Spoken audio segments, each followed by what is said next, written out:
I'm Chanel and today we are looking at the Hollow Valley deck of symbols. So I pre-ordered this deck by Erin Alise.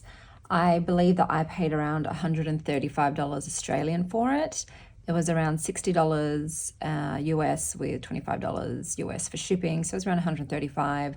I pre-ordered it in April and it's come now. So this deck is a 65 card deck. The cardstock is a matte coated 330 GSM. So it feels like a satin to me. It feels like a satin paper. So, and it has a guidebook. So this is the guidebook. So let's take a look. You've got about the deck. This is like a matte kind of paper. You've got the keywords, you've got rising and falling, which I feel is a bit more like maybe light and shadow. A note on reversals and the symbology that is pictured in the card. So here we've got some spreads. So different spreads there. And then we get to the cards.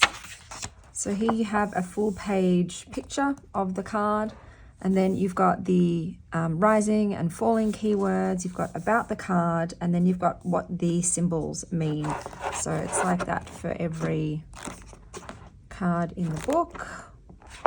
So it is black and white. And then at the end, you've got some pictures on like artwork and how the deck was made, about the creator. And that is the back page. So that is the guidebook. So the cards are also standard tarot size. So let's take, they're unedged. Let's take a look at them.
A shuffle's fine. So here we have reflection. So let's have a look at reflection. So the book is in alphabetical order because there are no numbers on the cards. So reflection. The upright meanings are perception, dreams, consciousness, reassessment. And then you have fogginess, lack of awareness, nightmares. Now is the time for quiet self-reflection and to trust the things that come to you in liminal spaces, such as in dreams or when your mind goes foggy. Our conscious mind is created by what we see, but when we turn inward, we are left with our personal perceptions. Take stock of the way you view yourself and acknowledge that you may not be seeing yourself clearly. In what ways are you rejecting the parts of you that are meant to shine? Are you being too hard on yourself? Are there old stories you could stand to rewrite? Wipe away the dust on your mirror and really look at who you are becoming. Let your conscious and unconscious work together to bring you closer to the truth. When we see ourselves clearly, we can grow and build. When we know what we want to be, we can begin to move towards that reality with vigor and certainty. Reflection is about getting clear with not only what you want, but where you are on the road to getting it. Take your time here. It's not a race, and it's okay to spend time here learning about yourself. Figure out where you are expanding and where you could use support, and then cleanse yourself of the muck and move forward. The eucalyptus stands for cleansing, protection, healing. Point of reflection stands for assessment, dreams, awareness. And the hand stands for self, consciousness, and intention. So I will meet you back here for my personal review and pairings. Hello, hello. Apologies if my voice is wretched. I am still getting over the flu. But I wanted to finish up my wrap up of this deck. So this was the box. It's okay. It's not a great box. You know, it's fine. It does the job, but I've already made myself a bag for it, of course. So this is the bag I made. I've just done plain black because I am making 2 beanies for my ex-partner and I had leftover black yarn and I'm like, what am I going to use it for? So I'm like, may as well do it for this deck since it is a black deck. So I'll take it out of the bag.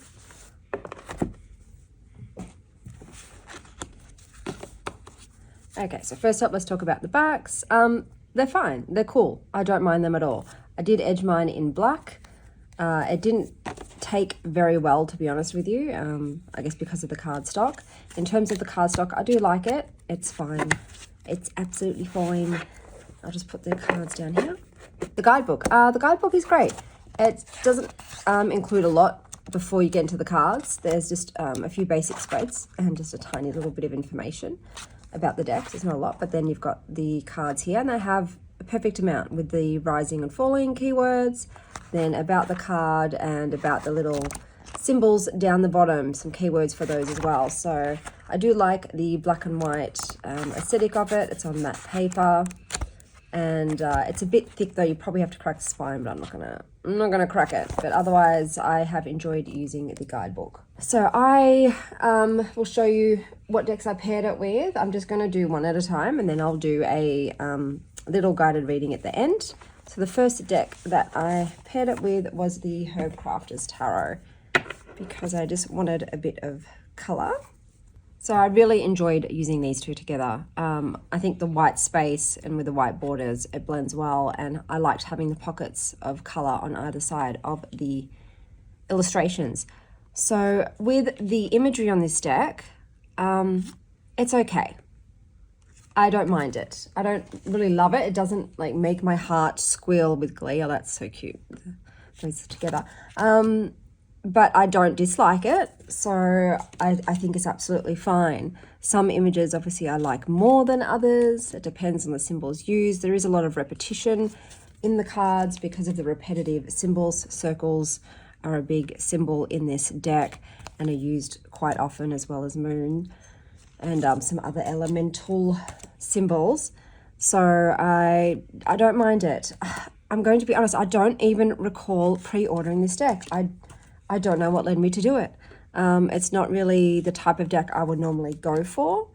So I honestly am at a blank as to how past Chanel even got onto this deck. I must have seen it on some YouTube video and thought, yeah, that looks worth a shot. I don't know. So because I couldn't find where I'd seen it from. I really need to start writing it down so that I understand why I purchased some decks, I guess, you know. But so when I got it, I was a bit like, what is this? What deck is this? So I had no preconceived notions going in, which I think is a good thing. So I just had a play. I was like, all right, let's get to know this deck. And I'm going to be honest, I was pleasantly surprised, guys. I was actually quite blown away. I think it's because I had zero expectations of it. I'll just show you the other deck that I paired it with now. So the other deck that I paired it with, in this little bee bag here, honeycomb bag, is When My Soul Whispered Oracle deck. Once again, I just wanted something very simple with a lot of white space because I feel like this deck likes to breathe. That's my child coughing in the background. Apologies, we're all sick with the flu. And I think that that's what enables it to stand out a bit more. Otherwise, I think it might get a little swamped by decks that would be a bit more cluttered. So all of these decks worked beautifully together. I absolutely loved the readings that I had with all three of these decks. They were fantastic. So this deck for me read wonderfully well. It's got a real, I'll say gentle, but that's not quite the word I'm looking for. It's very peaceful. It's very equanimitous. Is that a word? Equanimity. Equanimous. I'm not actually sure what the grammatical version of that is, but it's got that kind of just balanced energy where it's unrufflable. So my brain hasn't returned, guys. But it's just, I don't know, it's like a temperate kind of deck, and it's got this like steadfast patience and this sort of watery kind of peaceful quality, but with depth to it. I just had really, oh, she's coughing a lot of wonderful readings with this, and I really enjoyed my time with it.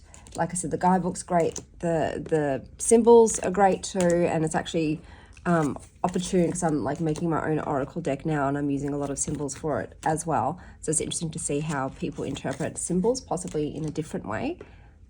But yeah, I just didn't even remember ordering this deck. And then it's ended up being a really wonderful time. Like, I looked forward to pulling from it. And that's the biggest indicator for me these days, is how much I actually want to go and pull a card from it. And this one, if I see it, I'm like, yeah, I'll pull a card. You know, I can't help myself. I'm like, yeah, I may as well pull one of these cards. So I really enjoyed my time. And like I said, I got some wonderful readings from it.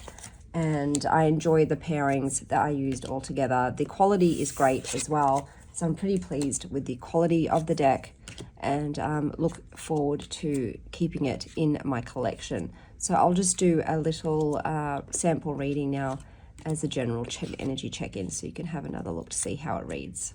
Okay, so here we have the Crow with Confidence and Six of Earth. We've got a sunflower as a symbol, a pine, and an angelica. So for Crow, it says sorcery, wisdom, fearlessness, sense of knowing, with the disruption, destruction, warning, and experience.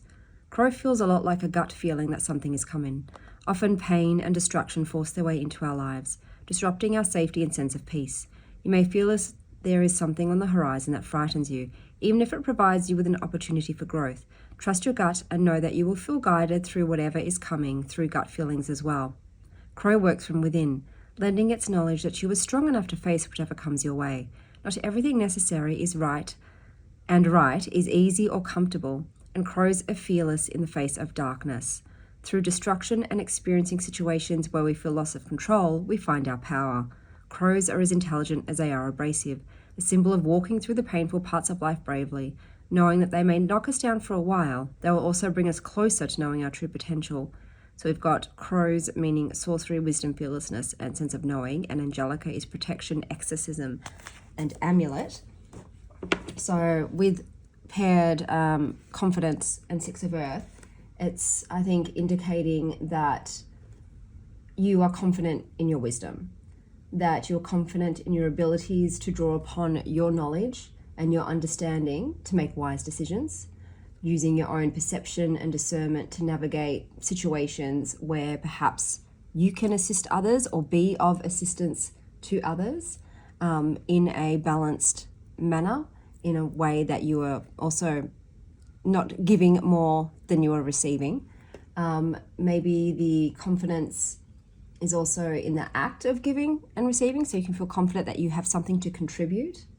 And you are utilizing your knowledge and intuition to make the right decisions and ensure that there's positive impacts not only on yourself but whoever you're interacting with. So, you know, in the give and take scenario, and just using that intuition to know, for instance, like this is a time when I actually am in need of help compared to as a time when I can offer my help, and being confident in asking. I think it's something that is, you know, generally hard for most people, is to ask for help when they need it, and it's something that takes practice, to be honest, and the nerve to speak up and ask for help. And at this time too, with the quote saying, in this time perhaps of your need, you are protected as well. And to be confident, the sunflower is also a symbol of like joy and optimism to me, so that you know, even if the situation is dark, as the Crow book mentioned, there is light at the end of the tunnel, and possibly through the help of others you will get there. And there's also the flames there, and obviously you can like look at the particular books in particular and you can see what their actual words were. So with this one, it says ground in community, the soul's evergreen, share your resources, they come back to you. Like the books themselves will have little tidbits that I would like then dip into to really round out my reading. So for instance, here we have confidence, and in here we have belief, poised, I can move mountains. And it says that the symbol serves as a reminder that you should be confident in who you are and allow yourself to shine. So, yeah, this was the, what's it called? Hollow Valley Deck of Symbols by Erin Alise. I hope that wherever you are having a hallowed morning after an evening. And as always, stay wild, star child.